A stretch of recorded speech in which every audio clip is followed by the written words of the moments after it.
আমি মিসেস ভাবনা আনসারি। আমি আগে কিছু কথা বলবো, এগুলো প্রথমে একটু মনোযোগ দিয়ে শুনবেন। আমার জন্ম হয়েছে একটি জৈন পরিবারে, বড় হয়েছি হিন্দু পরিবেশে, পড়াশোনা করেছি খ্রিস্টান প্রতিষ্ঠানে, আর বিয়ে করেছি একজন মুসলিমকে। আমি ইন্ডিয়ার বিবাহ আইন অনুযায়ী বিয়ে করেছিলাম, আর আমি ইসলাম ধর্ম গ্রহণ করার জন্য প্রস্তুত আছি। গভীর আগ্রহে অপেক্ষা করছি ইসলামকে যেন আমার হৃদয়ে ধারণ করতে পারি। আজ এখানে আপনার লেকচারে শুনলাম আপনি যা কিছু বললেন ইসলাম ধর্ম সম্পর্কে, যা বললেন সেজন্য আপনাকে অনেক ধন্যবাদ। আমি অনেক কিছু জেনেছি, অনেকটা পুনর্জন্ম বা রিবর্ন।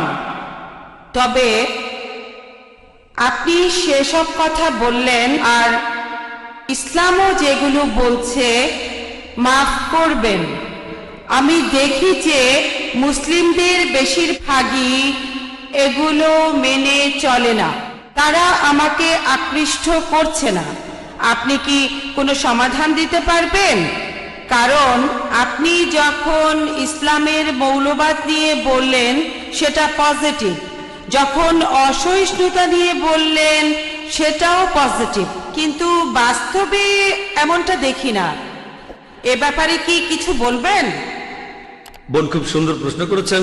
আর প্রথমে আমি আপনাকে অভিনন্দন জানাই, আপনাকে স্বাগত জানাই। আপনি বললেন রিবর্ন। ইসলাম ধর্মের সঠিক শব্দটা হলো রিবার্থ। আমাদের নবীজি মুহাম্মদ সাল্লাল্লাহু আলাইহি ওয়াসাল্লাম বলেছেন, প্রত্যেক শিশু দিনুল ফিতর নিয়ে জন্মায়। সে জন্মায় মুসলিম হয়ে।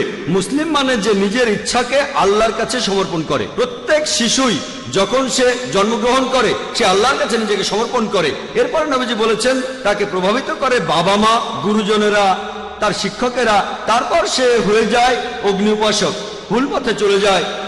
তাই কেউ একজন যদি ফিরে আসে তার পুরনো ধর্ম বিশ্বাসে দ্বীনুল ফিতরে, এখন সঠিক শব্দটা কনভার্ট না বা বিবর্ণ না, এটা হবে রিভার্ট। তাই আপনাকে এই শান্তির ধর্মে ফিরে আসার জন্য অভিনন্দন, যাতে আল্লাহর কাছে নিজেকে সমর্পণ করতে পারেন। এবারে প্রশ্নটা নিয়ে বলি। আমার লেকচার শুনেছেন, তার কিছু পয়েন্টে আপনি একমত, আপনি ইসলাম সম্পর্কে পড়েছেন। তবে এখানে আপনার আপত্তিটা হলো যে মুসলিম বা আপনার মতে বেশিরভাগ মুসলিম তারা ইসলামের শিক্ষা মেনে চলছে না। এখানে সমাধানটা কি? বোন, আমি আপনার সাথে একমত। এ ব্যাপারে আমি একমত যে অনেকেই এগুলো মানে না। তবে পরিসংখ্যান বলছে যে ধর্মের অনুসারীর সংখ্যা সবচেয়ে বেশি জনসংখ্যার দিক থেকে, আপনারা মাথা গোনেন, ধর্মের অনুসারীদের সংখ্যার দিক থেকে প্রথম অবস্থানে আছে খ্রিস্টান ধর্ম, প্রায় 200 কোটি মানুষ। ইসলাম 130 কোটি থেকে 40 কোটির মতো। তবে যদি দেখেন কতজন তাদের ধর্মটা পালন করে, বেশিরভাগ হচ্ছে ইসলাম 1 নম্বর, সবচেয়ে বেশি। তবে আমি আপনাদের সাথে একমত যে জনসংখ্যার দিক থেকে, কারণ প্রায় 130 কোটি মুসলিম, এখানে যদি পার্সেন্টেজ করেন সেটাও হবে কয়েক লক্ষ। এই মুসলিমরা তাদের ধর্ম পালন করে না। সেজন্য বোন, ইসলামকে বুঝতে চাইলে মুসলিমদের দেখবেন না প্লিজ। আমি সবসময় বলি, কোন ধর্মকে বুঝতে চাইলে তার অনুসারীদের দেখলে হবে না, দেখতে হবে ধর্মগ্রন্থগুলো। প্লিজ আমাকে দেখবেন না, আপনার আশেপাশের মুসলিমদের দেখবেন না। আপনাদের একটা গাড়ি আর ড্রাইভারের উদাহরণ দিয়েছিলাম আমি। একটা গাড়ি কত ভালো সেটা জানার জন্য এমন একজন লোককে গাড়িতে বসালেন যে গাড়ি চালাতে জানে না, তারপর সে গাড়িটা নিয়ে অ্যাক্সিডেন্ট করলো। দোষ দেবেন কাকে? গাড়িকে না ড্রাইভারকে? ড্রাইভারকে দোষ দেবেন। তাই প্লিজ মুসলিমদের কাজ দেখে ইসলামকে বিচার করবেন না। সেজন্য এই লেকচারটা হচ্ছে সবার জন্য, মুসলিম অমুসলিম সবার জন্য। যেসব মুসলিম দিশেহারা, আমরা তাদের সত্যের মুখোমুখি দাঁড় করাচ্ছি।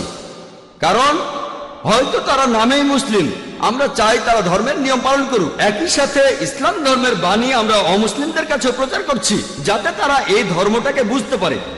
তারপর ধরেন আপনি জন্মেছেন হতে পারে জৈন পরিবারে, আপনার চারপাশে অনেক মুসলিম ছিল, বিয়ে করেছেন মুসলিমকে। হয়তো আজকে আমার লেকচার শোনার পর ইসলাম সম্পর্কে জানার পর আপনি এই বিশ্বাসে ফিরে আসবেন। আপনি আরো বললেন যে আপনার ক্ষেত্রে তখন শুধু নাম রাখার জন্য আপনার নামের পরে আনসারি লিখেছেন, কিন্তু এখন আপনি এই বিশ্বাসে ফিরে এসেছেন, সেজন্য অভিনন্দন জানাই। আর প্লিজ বোন, যদি কোনো মুসলিমকে দেখে ইসলামকে বুঝতে চান, সেরা দৃষ্টান্ত হচ্ছে আমাদের নবীজি মুহাম্মদ সাল্লাল্লাহু আলাইহি সাল্লাম।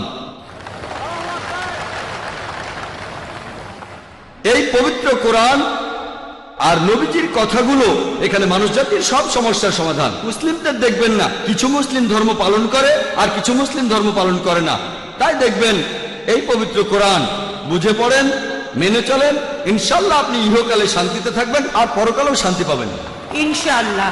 আপনাকে অনেক ধন্যবাদ। বোন আপনাকে